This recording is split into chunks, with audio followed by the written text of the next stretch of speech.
देखो हम लोग बात करते हैं पैराबोला। तो पैराबोला में क्या होगा, सबसे पहले हमारे पास चार टाइप के पैराबोला होंगे। जैसे हमने पहले बात की, हमारे पास क्या क्या है, वाई स्क्वायर इक्वल 4ax। तो ये जो डायग्राम बनेगा ये ऐसा बनेगा, और ठीक है, यहां पे हमारे पास सबसे पहले एक्सिस y, तो हमने देखा y पे बनता ही नहीं, ये x पे ही बनता है, तो इस वजह से y इक्वल 0 होगा। इसकी जो डायरेक्ट्रिक्स होती है वो x प्लस a और इक्वल में 0 होती है। क्या होती है, x प्लस a इक्वल 0, यानी कि अगर a को उधर ले जाओ तो हमने देखा x की वैल्यू कितनी आ गई, -a, यानी कि ये वाला जो पॉइंट है यहाँ पे हमारे पास 0 है, और ये हमारे पास क्या है, इसके फोकस जिसका नाम है a, 0, और ऐसे ही नेगेटिव डायरेक्शन में यहाँ भी हमारे पास क्या होगा, -a, 0। तो ये जो लाइन खींची है यही हमारी क्या होती है, x इक्वल -a, और अगर इधर ले आओगे तो हमारे पास हो जाएगा x प्लस a और इक्वल में 0। आई बात समझ, ये जो लाइन दिख रही है ये हमारी क्या होती है, इक्वेशन ऑफ डायरेक्ट्रिक्स। आई बात समझ में क्लियर। नेक्स्ट हमारे पास फोकस, तो फोकस तो हमें मिल गया, क्या होगा, a, 0। वर्टेक्स क्या होते हैं, तो वर्टेक्स अभी तो यहां से जा रहा है पैराबोला, ये जरूरी नहीं है वर्टेक्स हमेशा 0, 0, वर्टेक्स चेंज हो सकते हैं, डिपेंड करेगा इक्वेशन के ऊपर कि हमारी इक्वेशन क्या है। यहाँ 0, 0 क्यों हुए, तो हमारे पास इक्वेशन है बेटा y स्क्वायर इक्वल में 4ax। आप कोई एक वैल्यू 0 पर टप करो, आपने देखा ये जो पैराबोला बन रहा है वो किस पर बन रहा है, x एक्सिस पर। इसका मतलब है y आपका क्या है, 0। तो अगर हम y की वैल्यू 0 रखेंगे तो आप देखेंगे 4ax, 4a को ट्रांसफर किया तो x की भी वैल्यू क्या हो गई, 0। तो जो हमारे वर्टिसेस निकलते हैं वो हमेशा क्या निकलेंगे, 0, 0। लेकिन मैंने कहा जरूरी नहीं है कि आपके पास डायग्राम यही हो, अभी तो फिलहाल यही दिया गया, अभी मैं बताऊंगा किस तरह से चेंजमेंट हो सकती है। फिर नेक्स्ट हमारे पास क्या है, लेंथ ऑफ लेटेस्ट वेक्टर। जो LR लिखा है, LR का मतलब है कि लेंथ ऑफ लेटेस्ट वेक्टर, ये ऑलवेज किसी भी कंडीशन में वो हमारी कितनी हो जाएगी, 4। आई बात समझ। उसके बाद इक्वेशन ऑफ लेटेस्ट रेक्टम क्या होता है, तो इक्वेशन ऑफ लेटेस्ट रेक्टम होता है x माइनस a इक्वल में 0। याद रखोगे ये जो है फोकस है, इसको s से रिप्रेजेंट करते हैं। अगर यहाँ पे एक पॉइंट लगा दें, इस पॉइंट को हम लोग P बोलते हैं, जो हमेशा x, y होता है, और यहाँ से यहाँ तक इस पॉइंट को हम लोग m बोलते हैं, और हमेशा PS इक्वल होता है किसके, PM। PS जो होगा वो ऑलवेज इक्वल होगा किसके, PM। आई बात समझ में। अब मैंने कहा कि हो सकता है डायग्राम चेंज हो, अब चेंज होता कैसे वो भी देखो। इसी जगह पर हमें ऐसा दिया जाता, हमसे कहा जाता है बेटा y स्क्वायर इक्वल 3 ब्रैकेट में यहां दिया जाता 2x माइनस 2, ये दिया जाता, और हमसे कहा जाता कि करना क्या है भैया, डायग्राम बनाना है। तो डायग्राम बनाने के लिए हमने कहा y स्क्वायर इक्वल 4ax, जैसी ही कंडीशन, हमें नहीं पता कैसी है लेकिन हमने कहा कैसी है, 4ax जैसी। कैसे पता चलेगा, अंदर एंटर मल्टीप्लाई, कितना हो गया 6x माइनस में 6। हमने देखा कंडीशन ऐसी लग रही है, अगर ये 6 ना होता तो 4ax जैसी है। अब डायग्राम्स का कैसे बनाएंगे, तो हमने कहा अगर 4ax जैसी है तो जाहिर सी बात है कि जो हमारा पैराबोला होगा उसमें y क्या रहा होगा, 0। तो y की वैल्यू क्या रख देते हैं, तो हमने देखा 6x और माइनस में 6 को इधर ट्रांसफर किया, देखा 6 इक्वल कितना हो गया, 6x कैंसिल हो गया। तो हमने देखा x की वैल्यू 1, y की वैल्यू 0, यानी कि 1, 0, ये जो निकले ये इसके क्या होंगे, वर्टेक्स। अब अगर डायग्राम बनेगा तो डायग्राम ये नहीं होगा, डायग्राम में चेंजमेंट आ जाएगी।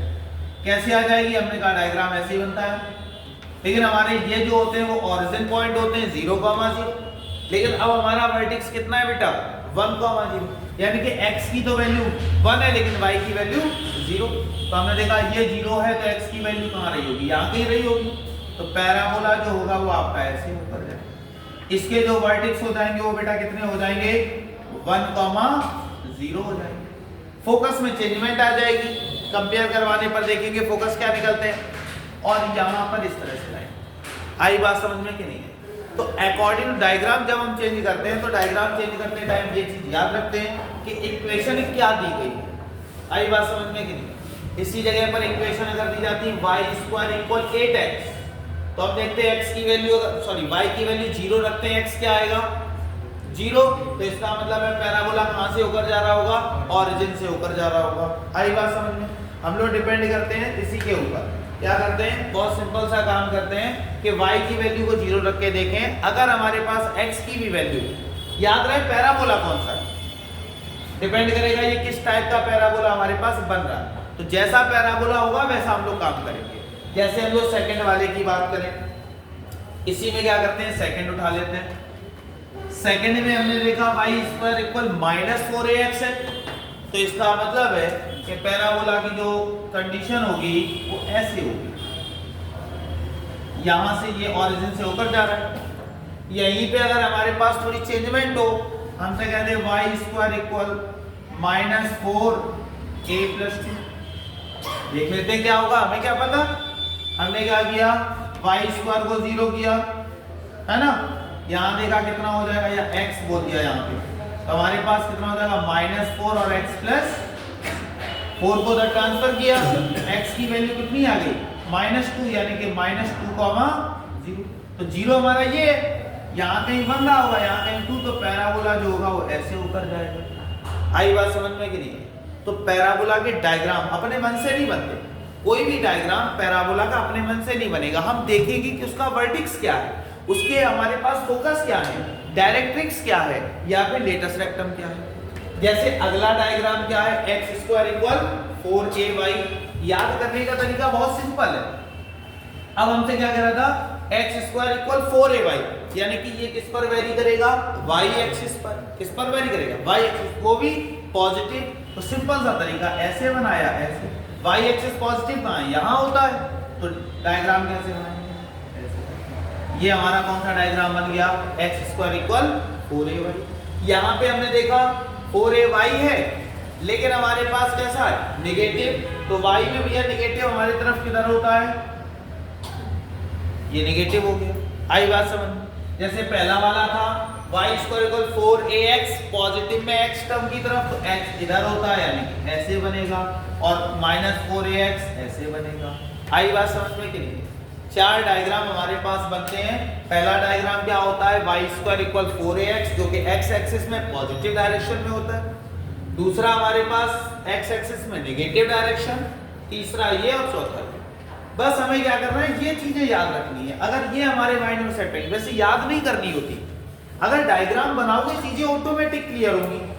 कैसे क्लियर होंगी, जैसे हमने कहा भाई इसमें x की बात करें, क्योंकि x एक्सिस पे बन रहा है, तो जाहिर सी बात है y 0 होगा। यहाँ भी x में नेगेटिव बन रहा है, y ऑटोमेटिक 0 होगा। फिर हमने बात की डायरेक्ट्रिक्स x प्लस a, क्योंकि हमें पता है कि पीछे डायरेक्ट्रिक्स होती है, तो अगर हम x एक्सिस पे बना रहे हैं तो x इधर क्या चलेगा, नेगेटिव चलेगा। अगर हम ऊपर बना रहे हैं तो ऑटोमेटिक है y नेगेटिव चलेगा, तो y प्लस a इक्वल 0 हो जाएगा। सेम वही काम किया, यहाँ पे क्या करेंगे, x नहीं होगा, यहाँ कितना होगा बेटा, y प्लस a, और इक्वल में 0। आई बात समझ? उसके बाद हमारे पास उसी टाइप से क्या चेंज होते हैं, इसके फोकस चेंज होते हैं, और हमारे पास वर्टेक्स यहाँ सबके क्या लिखे हुए, 0, 0, 0, 0। क्यों? क्योंकि ये सब कहाँ से वेरी हो रहे हैं, ओरिजिन से। लेकिन अगर हमारे पास ओरिजिन से वेरी नहीं करता तो वर्टेक्स हमारे क्या होते, चेंज होते। अब हमसे एक बहुत सिंपल सा क्वेश्चन पूछता है, कह देगा एक इक्वेशन दी गई है, इक्वेशन देने के बाद कह देगा ये सारी चीजें निकालनी, केवल माइंड में ये चीजें पता हो, ऑटोमेटिक निकल आएगी। एक क्वेश्चन है, देखो एक क्वेश्चन, पहले इसको नोट करो फिर इसको बताते हैं। देखो जैसे हमारे पास क्वेश्चन भी है, क्या कह रहा है कि find the coordinate focus equation of axis, equation of directrix and the latest length of latus rectum of the parabola represented by the equation. यहां बहुत सिंपल दे रखा है, बिल्कुल बेसिक से स्टार्ट किया है, बिल्कुल सिंपल है। इक्वेशन क्या है, तो हमने इक्वेशन लिखी, हमारे पास बेटा इक्वेशन है 3y स्क्वायर इक्वल में 8x। तो हमने जो इक्वेशंस पढ़ी हैं उसमें क्या होना चाहिए भाई, y स्क्वायर अकेला होना चाहिए, 3 को उधर ट्रांसफर कर दो। तो हमने देखा y स्क्वायर इक्वल 8/3 और x। अब हमने देखा कुछ डायग्राम जो बन रहा है वो इसकी फॉर्म में है कि y स्क्वायर इक्वल कितना होगा, 8ax होगा, कितना होगा, सॉरी 4ax होगा। तो अगर ऐसा होता है तो सेम ऐसे ही है। अब एक बार देख लें इसके वर्टिसेस क्या होंगे।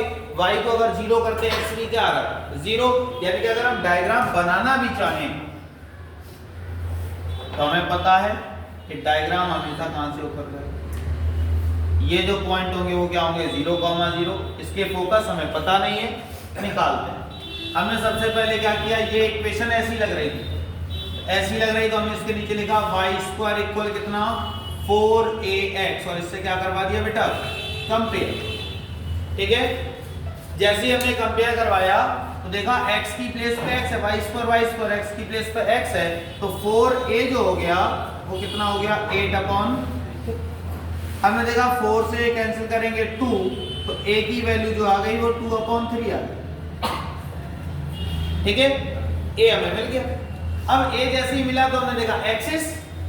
अब जो पूछा गया, सबसे पहले पूछा था फोकस, तो हमने यहां लिखा फोकस। वैसे फोकस क्या होते हैं, तो ऐसी इक्वेशन में फोकस हमारे पास होते हैं a, क्या होते हैं, तो यहां फोकस कितने हो जाएंगे बेटा, a की वैल्यू 2/3 और कॉमा, तो हमने देखा जो फोकस थे वो आ गए 2/3 कॉमा। इतनी बात समझ में आ गई। फिर सेकंड में क्या पूछ रहा है, इक्वेशन ऑफ एक्सिस, तो एक्सिस की इक्वेशन क्या होती है, एक्सिस की इक्वेशन y = 0 होता है। हमने कहा y = 0 होगा क्योंकि ओरिजिन से जा रहा है। अगर कुछ इधर उधर होता तो हम देखते, पैराबोला कहीं भी बन सकता है, ऐसे जरूरी कंडीशन ये नहीं कि इधर ही बन रहा है, हो सकता है पैराबोला भी ऐसे जा रहा हो, किसी को टच ना कर रहा। पैराबोला है क्या, एक कर्व है ना, वो कहीं से भी जरूरी थोड़ी कि x एक्सिस और y एक्सिस को टच करे, वो डिपेंड करेगा किसके ऊपर, इक्वेशन के ऊपर कि वो इक्वेशन है कहां। तो हमने सबसे पहले इतना काम कर दिया। ठीक है, उसके बाद फिर हमसे क्या कह रहा था बेटा, और क्या निकालना है, इक्वेशन ऑफ डायरेक्ट्रिक्स निकालनी है। तो हमने देखा डायरेक्ट्रिक्स अगर निकालना है, डायरेक्ट्रिक्स की इक्वेशन क्या होती है, x + a = 0। तो हमने देखा अगर ऐसी होती तो x + a की वैल्यू 2/3 और इक्वल 0। एलसीएम ले लो, एलसीएम कितना हो गया बेटा 3, तो यहाँ हो जाएगा 3x + 2 = 0। क्रॉस मल्टीप्लाई, तो हमने देखा जो इक्वेशन ऑफ डायरेक्ट्रिक्स आ रही थी वो कितनी आ जाएगी 3x + 2 इक्वल, ये हमारे पास क्या आ गई इक्वेशन ऑफ डायरेक्ट्रिक्स। सेकंड में फिर उसके बाद क्या कह रहा था, and the length of latus rectum, तो लेटस रेक्टम की लेंथ कितनी होती है 4a, यानी कि लेंथ ऑफ लेटस रेक्टम कितनी होती है 4a। हमने देखा 4 × a, तो a की वैल्यू कितनी है बेटा 2/3। तो हमने देखा लेटस रेक्टम की लेंथ कितनी आ गई 8/3। आई बात समझ में कि नहीं, कोई दिक्कत, बहुत सिंपल है। केवल बस इतना याद रखो, जब हमारे पास इसी की फॉर्म में दिया जाए तो हमें कुछ करना ही नहीं, जैसा दिया गया था वैसा पुटअप किया। अगर थोड़ी फॉर्म इधर उधर होती है तब थोड़ी सी चेंजमेंट करते हैं, बाकी कुछ इतना टफ नहीं है हमारे पास पैराबोला में। इसको नोट कर लो फिर आगे बढ़ो। करने को देखो बहुत सिंपल है ना। अगला क्वेश्चन जो हमारे सामने है ये करने को बहुत ज्यादा सिंपल है। क्या है, तो हम देख रहे हैं हमारे पास फोकस जो है वो 6,0, लेकिन जैसे करना है वैसे नहीं करना है, जैसे तुमने किया है या करना है। क्या 6,0, तो हमने कहा ये a,0 है, तो अगर a,0 है और डायरेक्ट्रिक्स अगर देखी जाए तो x + a,0, ये दिख कैसी रही है, तो हमने कहा जब इक्वेशन होती थी x y² इक्वल 4ax की तरह, तब ये कंडीशंस होती थी। अब ये भी पढ़ा, क्या पढ़ा, हमारे पास एक इक्वेशन है जिसमें क्या है हमारे पास a,0 and directrix x + a,0। ये होता कब था, तो हमने कहा जब होता था y² इक्वल क्या होता था 4ax। तो हमें a की वैल्यू 4 दिख रही है, 6 दिख रही है, तो y² इक्वल 4 × 6x, तो y² इक्वल कितना आ गया 24। ऐसा कर सकते हैं, ऐसी बात नहीं कि नहीं कर सकते, लेकिन ऐसा करेंगे नहीं क्योंकि अभी एग्जैक्टली पता नहीं है ना किस टाइप से पैराबोला होकर जा रहा है, नहीं पता हर एक। अब ऐसा क्या इस वाले में लग गया, नेक्स्ट कहिए कैसे होंगे जिसमें फोकस हो सकता है ऐसे दिए जाए, कह दिया जाए 2,3 है फोकस। अब तुम कहोगे ये तो कुछ मैच नहीं कर रहा, ना a,0 ना -0,a ना a,b, कुछ मैच ही नहीं कर रहा है। फिर क्या करेंगे, तो इसलिए एक ऐसा तरीका सीखो जो हर एक में अप्लाई हो जाए, है ना। अब तरीका क्या है, तो वो भी देख लेते हैं। हमने सबसे पहले क्या किया, अब हमें तो पता नहीं कैसा पैराबोला बनेगा, है ना। हमेशा जब हमें अननोन पैराबोला हो तो हमेशा क्या करो, ऐसे पैराबोला बना लो, इतना तो तुम्हें पता ही। इस तरह से क्या किया, अब वो बनी इस तरफ रहा है वो अलग बात है, बाई लक ऐसा ही बन रहा है, लेकिन हमने क्या किया, एक पैराबोला बनाया जिसके फोकस, तो हमने देखा यहाँ 0 होता है, यहाँ पे हमारे पास 6,0 रहा होगा, ऐसे होगा ना 1 2 3 4 5 6, ये फोकस हो गया। तो हमारे पास ये क्या होता है, मैंने यहाँ एक पॉइंट बताया था जिसको हम लोग क्या बोलते थे, P बोलते। तो हमने देखा यहाँ से लेकर यहाँ PS, इसका नाम क्या होता था, x, और हम लोग क्या करते थे, एक पॉइंट यहाँ से लेकर यहाँ तक मिलाते थे, इसका नाम क्या देते थे, PM जो होती थी उसी को हम लोग क्या बोलते थे, equation of directrix. Length of directrix इधर खींचते हैं, लेकिन ये जो हमारे पास है वो क्या है, इक्वेशन ऑफ डायरेक्ट्रिक्स। ठीक है, अब हमें ये पता है, कभी भी इस तरह का अगर क्वेश्चन दिया जाए तो मैंने बताया कि हमें एक छोटा सा तरीका पता है कि PS इक्वल में क्या होता है बेटा, PM। तो जितनी P से लेके S तक की डिस्टेंस होती है उतनी हमारी P से लेकर M तक की डिस्टेंस। अब P से लेकर M ये तो पॉइंट हमें पता नहीं है, लेकिन ये लाइन पता है, क्या लाइन है बेटा, x प्लस 6 और इक्वल में 0, है ना। ये लाइन दी गई है, क्या है, x प्लस 6 और इक्वल में 0। तो करेंगे कैसे वो ध्यान देना, बहुत सिंपल तरीका है। हमने देखा PS, P से लेकर S तक की डिस्टेंस, तो क्या करेंगे, रूट के अंदर x2, तो हमने कहा ये भैया x1 y1 है और ये हमारे पास x2 y2 है। करते क्या है, x2 माइनस x1 का होल स्क्वायर, तो हमने देखा कितना हो गया, x माइनस 6 का whole square plus y minus 0 का होल स्क्वायर इक्वल PM। तो यहां से यहां तक इक्वेशन गिवन हो और हमें क्या करना हो, डिस्टेंस निकालनी हो, तो वो भी तुम्हें तरीका पता है। क्या करते हैं, पहले तो इक्वेशन लिखते हैं मॉड में, x प्लस 6 अपॉन में रूट के अंदर जो हमारे पास x और y होते हैं कोफिशिएंटों का क्या कर देते हैं, स्क्वायर। तो यहाँ केवल x है, x के साथ 1 और 1 का क्या कर दिया, कोई दिक्कत। अब क्या हुआ, यहाँ रूट लगा हुआ है, तो क्या किया जाए, तो हमने यहाँ छोटा सा काम किया, स्क्वायरिंग ऑन बोथ साइड। तो जैसे ही स्क्वायरिंग ऑन बोथ साइड करेंगे तो हम देखेंगे यहाँ क्या हुआ, रूट कैंसिल, बचेगा कितना, x माइनस 6 का whole square plus y minus 0, कोई मतलब ही नहीं था, इतना बचा। और इक्वल में यहाँ बेटा हो जाएगा x प्लस 6 का होल स्क्वायर। यहाँ तो 1 है, 1 का स्क्वायर 1 ही रहेगा, लिखने की कोई जरूरत नहीं। इतनी बात समझ में आ गई, कोई डाउट। अब क्या करेंगे, फार्मूला ओपन किया किसका, a माइनस बी का whole square, a square plus b square minus 2ab 12 plus में y स्क्वायर इक्वल, यहां फार्मूला ओपन किया, x square plus y square plus 2ab। हमने देखा x स्क्वायर से x स्क्वायर कैंसिल, 36 से 36 कैंसिल, इस 12x को उधर ट्रांसफर कर दिया। तो हमने देखा हमारे पास हो गया बेटा y स्क्वायर इक्वल कितना, 24। ये हमारी क्या आ गई, इक्वेशन ऑफ पैराबोला। इतनी बात समझ में आ गई। सबसे पहले तो वो ये कह रहा था इक्वेशन ऑफ पैराबोला बताओ, और उसके बाद क्या बताओ, लेटस रेक्टम। लेटस रेक्टम होता क्या है, लेंथ ऑफ लेटस रेक्टम कितनी होती है, तो हमने देखा 4a होती है। इक्वेशन क्या आई है, तो हमने यहाँ देखा इक्वेशन बेटा है y स्क्वायर इक्वल 24x।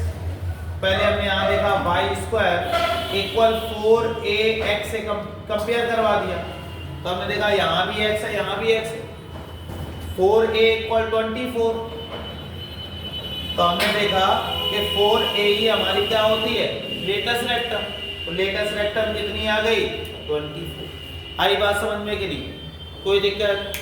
हम चाहते तो डायरेक्ट भी निकाल सकते थे, लेकिन हमने क्या किया, इस तरीके का हमने यूज किया। क्यों, क्योंकि आगे चल के यही क्वेश्चन ही मिलने वाले, जिसमें क्या होगी, इक्वेशन हो सकता है x और y दोनों की फॉर्म में बन रही हो, है ना। तो हमें क्या करना है, यही तरीका अप्लाई करना, इस वजह से हम लोग यही तरीका ही लगाएंगे। कोई डाउट इतने में, नोट कर लो।